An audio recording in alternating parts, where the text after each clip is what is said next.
Hello everyone. So हम business study का first chapter कर रहे थे 12th क्लास का, और उसमें हमने मैनेजमेंट के बारे में पढ़ा था, जिसमें कि हमने डेफिनेशन डिस्कस की थी मैनेजमेंट की, लेवल डिस्कस किए थे, ऑब्जेक्टिव डिस्कस किए थे, इफेक्टिवनेस एंड एफिशिएंसी डिस्कस की थी। ठीक है, तो आज हम करेंगे इसकी इम्पोर्टेंस। इम्पोर्टेंस के लिए मैं अलग से कुछ नहीं करवाऊंगी, जो आपने ऑब्जेक्टिव डिस्कस किए थे, डेफिनेशन किए थे, उसी में से हम इसकी इम्पोर्टेंस को ड्राइव करेंगे।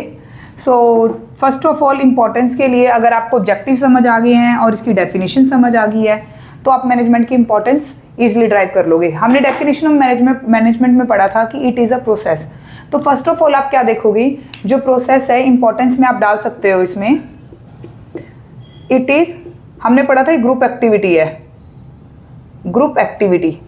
ठीक है, तो जो मैनेजमेंट है उसकी इंपॉर्टेंस में ये क्रिएट करती है ग्रुप एक्टिविटी को। एक हमने ऑब्जेक्टिव में पढ़ा था कि जो मैनेजमेंट है वो डायनामिक है, तो आप इसको कैसे लिख सकते हो कि इट क्रिएट डायनामिक इन्वायरमेंट। हम इसमें कुछ भी डिफरेंट नहीं कर रहे हैं, जो ऑब्जेक्टिव किए थे और जो हमने इसकी करैक्टरिस्टिक्स की थी उसी को कैरी ऑन करके हम इसकी इंपॉर्टेंस क्रिएट कर रहे हैं। ऑब्जेक्टिव में आपने 3 ऑब्जेक्टिव मेन पढ़े थे, personal objective, organisational objective and social objective. तो आप ये लिखोगे, it helps to growth society. ठीक है, एज वेल आप इसको ऐसे भी लिख सकते हो, it helps to achieve personal objective, it helps to achieve organisational objective. आपकी बुक में एनसीईआरटी में 4 to 5 है इसकी इम्पोर्टेंस, बट आप ऑब्जेक्टिव में से और इसकी करैक्टरिस्टिक्स में से 5-6 पॉइंट ईजिली ड्राइव कर लोगे। ठीक है, तो आज हम जो नया टॉपिक करेंगे वो क्या है, फंक्शन ऑफ मैनेजमेंट। आज हम क्या डिस्कस करेंगे, function of management. Function of management भी आपने इसकी डेफिनेशन में कर लिया था कवर, बट उसको हम डिटेल में करेंगे। तो अब हमारा टॉपिक क्या है, फंक्शन किसके, मैनेजमेंट के।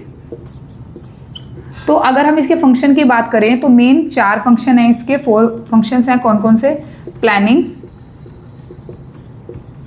Organising, coordinating and controlling. तो क्या है फंक्शन ऑफ मैनेजमेंट। हमने फर्स्ट ऑफ ऑल जब डेफिनेशन की थी मैनेजमेंट की, हमने कहा था इट इज़ अ प्रोसेस, और प्रोसेस में मैंने आपको डिफाइन किया था planning, organising, coordinating and the controlling. ठीक है, तो अब सबसे पहले हम प्लानिंग को डिटेल में करेंगे। वैसे तो इसके पर्टिकुलर 1 by 1 चैप्टर डिटेल में है, बट जब हम प्लानिंग को डिस्कस करेंगे तो मैं आपको एक ओवरव्यू दूंगी कि प्लानिंग क्या होती है। ठीक है, सो अगर हम प्लानिंग की बात करें तो प्लानिंग क्या होती है बताओ। प्लानिंग एक तरह की, आप कहते हो कहीं जाना है आपको, तो आप प्लानिंग करते हो, अरे ये कपड़े लेके जाने हैं, यहाँ पे जाना है, इस डेट को जाना है, ऐसे जाना है, ये प्लानिंग है जो आप सोच रहे हो। ठीक है, आप इसको सिंपली कह सकते हो एक तरह की प्रिडिक्शन, आप प्रिडिक्ट कर रहे हो। ठीक है, तो एक बात और ध्यान रखना, प्लानिंग का मतलब कभी भी ये नहीं होता कि आप प्रॉब्लम सॉल्व कर रहे हो, ये किसी प्रॉब्लम को आने से रोक सकते हो। नो, प्लानिंग का मतलब होता है प्रिडिक्शन, फ्यूचर के लिए जो आप प्रिडिक्ट करते हो कि ऐसा होगा। ठीक है, तो मेन जो प्लानिंग का होता है ये होता है what to do, how to do. ठीक है, क्या करना है, कैसे करना है, ये क्या है, प्लानिंग।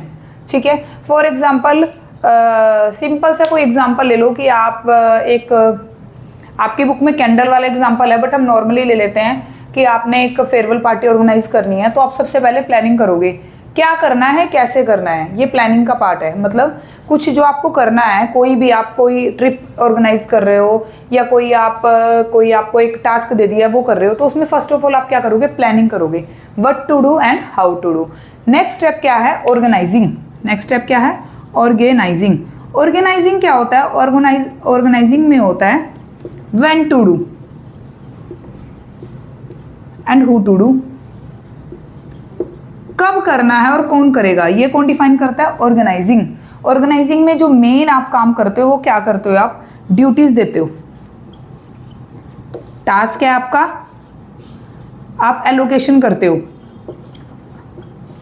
रिसोर्सेज की तो एलोकेशन करोगे ही करोगे, इसके अलावा आप जिम्मेवारी दोगे, अथॉरिटी दोगे, रिस्पॉन्सिबिलिटी दोगे, टास्क दोगे। इट मीन्स ऑर्गेनाइजिंग क्या डिसाइड करती है, when to do and whom to do, कब करना है और कौन करेगा, ये किस में डिफाइन होगा, ऑर्गेनाइजिंग में। दोबारा से देखो, जो प्लानिंग है, प्लानिंग में आप शुरुआत करते हो, एक टास्क के लिए प्रिडिक्शन करते हो, और मैं अगेन बता रही हूँ कि जो प्लानिंग होती है उसमें आप प्रॉब्लम सॉल्व नहीं होती, ना ही आप प्रॉब्लम को कंट्रोल कर सकते हो।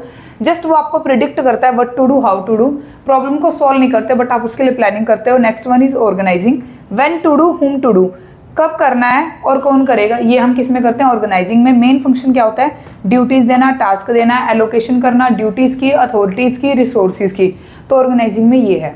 आप बार बार बुक को पढ़ोगे, रादर देन आप क्या करो, एक शॉर्ट नोट बना लो, जिसमें कि आप बुक में भी अंडरलाइन कर सकते हो जिन्हें शॉर्ट नोट्स बनाना पसंद नहीं है, या फिर जैसे मैंने लिखा है, एक एक टॉपिक लिख के उसके शॉर्ट पॉइंट्स लिख लो, वो आपको हेडिंग्स याद रहेंगे और आप इसको डिफाइन कर सकते हो। और नेक्स्ट वीडियो में अब हम डिस्कस करेंगे directing and controlling. Okay, thank you.